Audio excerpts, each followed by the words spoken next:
Welcome to a new episode from English Plus Podcast.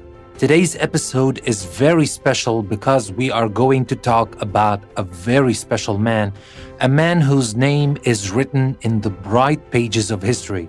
This man is Martin Luther King Jr. So without further ado, let's start talking about this great man, Martin Luther King Jr. I have a dream that my 4 little children will one day live in a nation where they will not be judged by the color of their skin, but by the content of their character. I have a dream today.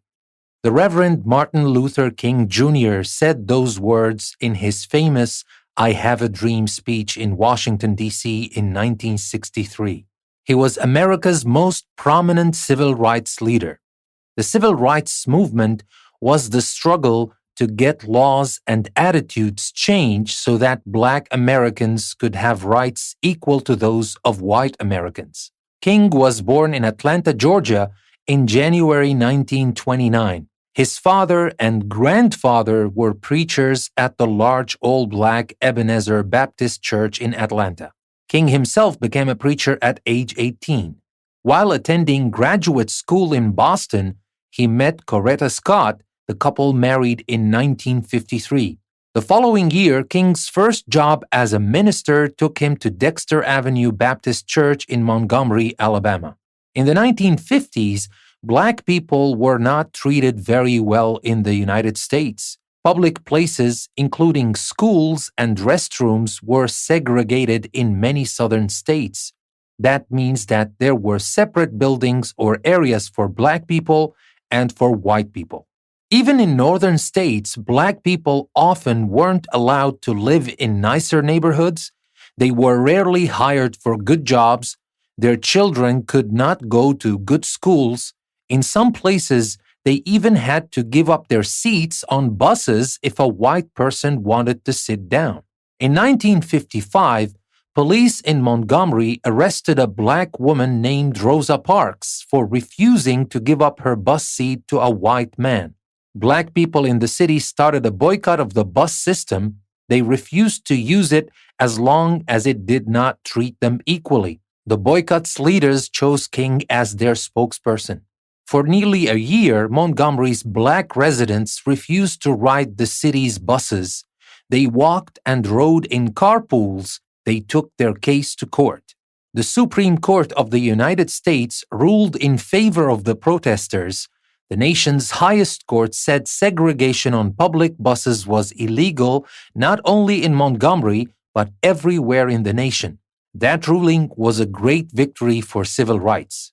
King was an excellent speaker. We have gained a new sense of dignity and destiny, he said after the Montgomery victory. We have discovered a new and powerful weapon, nonviolent resistance.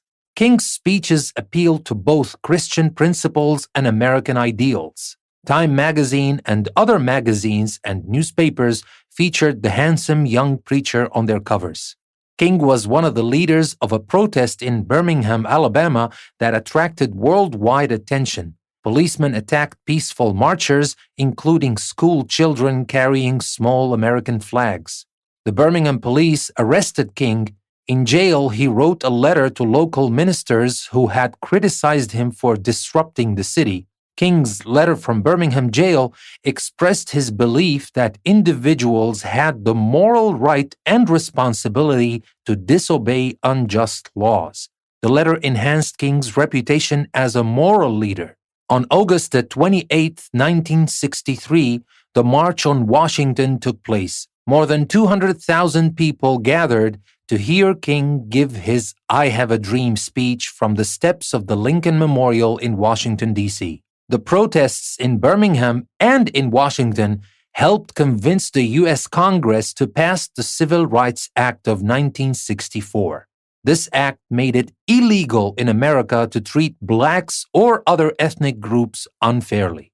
The same year, King's peaceful efforts to win civil rights earned him the Nobel Peace Prize. King's opinions and success in winning civil rights angered many people. In the spring of 1968, he traveled to Memphis, Tennessee to support the city's Black garbage workers.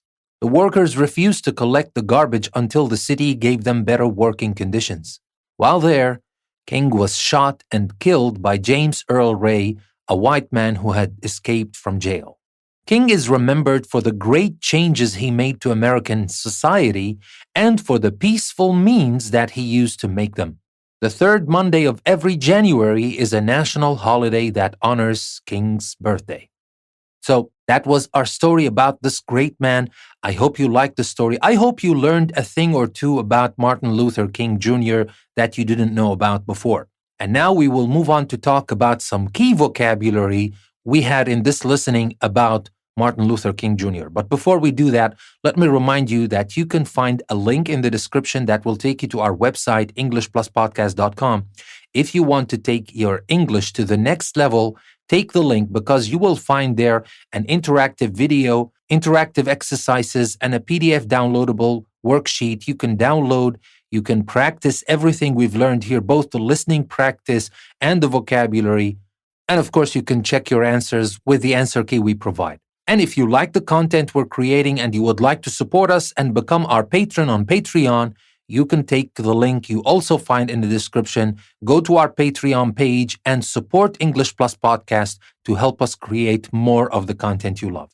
And now, without further ado, let's go back and talk about some key words we had in this listening about Martin Luther King Jr. Now, the first word we will talk about is judge. Now, in his famous I Have a Dream speech, there is a piece where he said, I have a dream that my 4 little children will one day live in a nation where they will not be judged by the color of their skin, but by the content of their character. So what is the meaning of judge? Of course, a judge is the person in a court of law who decides how the law should be applied, for example, how criminals should be punished.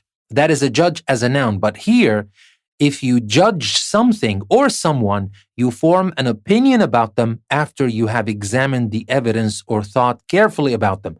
That's how it should be. But sometimes you judge people based on the color of their skin. And that's what Martin Luther King had a dream to eliminate. He has a dream that people do not judge each other based on the color of their skin, but the content of their character. That is the word judge. Now let's move on to talk about the next word, prominent. We said he was America's most prominent civil rights leader. What's the meaning of prominent? Well, simply someone who is prominent is important.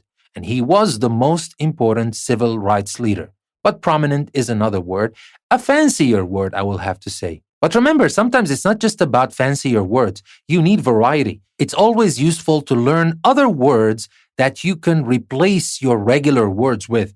It's not always a good idea to use the same word over and over. If you learn other words, why not use them?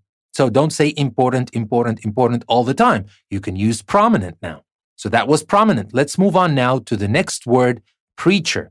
We said his father and grandfather were preachers, and he was himself a preacher. But what is the meaning of preacher? A preacher is a person, usually a member of the clergy, who preaches sermons as part of a church service. So that was a preacher. And then we talked about the word segregate. We said in the 1950s, Black people were not treated well, and they were segregated in many southern states. What is the meaning of segregate? To segregate two groups of people or things means to keep them physically apart from each other. And that is what happened back in the 50s, where they had special places for almost everything.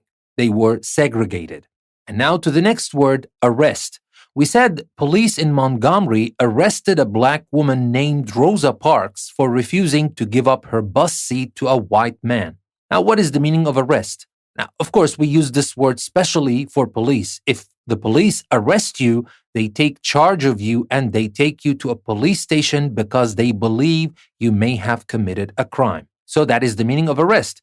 Now, because of this arrest, Black people in the city started a boycott. What is the meaning of boycott? Now, boycott, if a country, a group, or person boycotts a country, organization, or activity, they refuse to be involved with it in any way because they disapprove of it. So that is the meaning of boycott. Now, what about the next word? Carpools. Now, because people in the city started a boycott of the bus system, they had to find other ways to get around the city, so they walked, and rode in carpools. The word we're interested in here is carpool. What is the meaning of carpool? A carpool is an arrangement where a group of people take turns driving each other to work or driving each other's children to school, for example. Now, in American English, carpool is sometimes used to refer simply to people traveling together in a car. But basically, we use carpool for this kind of arrangement. So that is carpool. What about the next word? The next word is resistance. Now, here when we talked about nonviolent resistance. Now, resistance to an attack consists of fighting back against the people who have attacked you. But the very special thing about this kind of resistance, the kind of resistance Dr. King advocated, is nonviolent resistance. So you don't fight them back using the same methods. You fight them back peacefully. And this idea of resistance is inspired by the great Mahatma Gandhi, who used this idea to liberate India from the British occupation. So that was resistance. Now, what about the next word? We said King's speeches appealed to both Christian principles and American ideals. Now, what is the meaning of appeal? If something appeals to you, you find it attractive or interesting. King's speeches appeal to both. They find it attractive and interesting. And now let's move on and talk about a protest. We said King was one of the leaders of a protest in Birmingham, Alabama. What's the meaning of a protest? A protest is the act of saying or showing publicly that you object to something. And usually there is a march with this protest. So you march on the streets and you express what you have to say in public so that everybody can hear you. And then we continued on and talked about this letter Dr. King sent from jail, and he talked about the moral responsibility or moral right to disobey unjust laws. What is the meaning of disobey? When someone disobeys a person or an order, they deliberately do not do what they have been told to do. So that is to disobey. And in Dr. King's opinion, it is morally right to disobey unjust laws. And the next word is pass. Now, you might think pass is a very simple and easy word, like if you pass the ball to someone in your team in a game such as football, basketball, hockey, etc., you throw it to them. And that is correct. We use pass for this meaning and for a lot of other meanings like pass the salt, like to give somebody something. But pass here is used in a very specific context. We said the protests in Birmingham and in Washington helped convince the U.S. Congress to pass the Civil Rights Acts of 1964. So here we're talking about a law. So what is the meaning of pass in this context? Now, when people in authority pass a new law or a proposal, they formally agree to it or approve it. So that is the meaning of pass in this context. And now let's move on to talk about the very last word for this episode, and that is means. And here we're not talking about the word mean as a verb, like when we say this word means this and this word means that. No, here we're talking about means as a noun. And here we said King is remembered for the great changes he made to American society and for the peaceful means that he used to make them. So a means of doing something is a method, instrument, or process which can be used to do it. And means, by the way, is both the singular and the plural form for this use. Now, with that being said, that'll be all the words and everything I wanted to share with you in today's episode. I hope you learned more about this great man, Martin Luther King Jr., and I hope you learned a couple of words you didn't know about before. And remember, if you want to practice and you want to take your English to the next level, go to EnglishPlusPodcast.com. The link is right in the description. It will take you to all the practice you need. Interactive activities, interactive video, PDF practice worksheet. You can download it for free. Do it. Check your answers in the answer key, etc. With that being said, I want to thank you very much for listening to another episode from English Plus Podcast. This is your host, Danny. I will see you next time.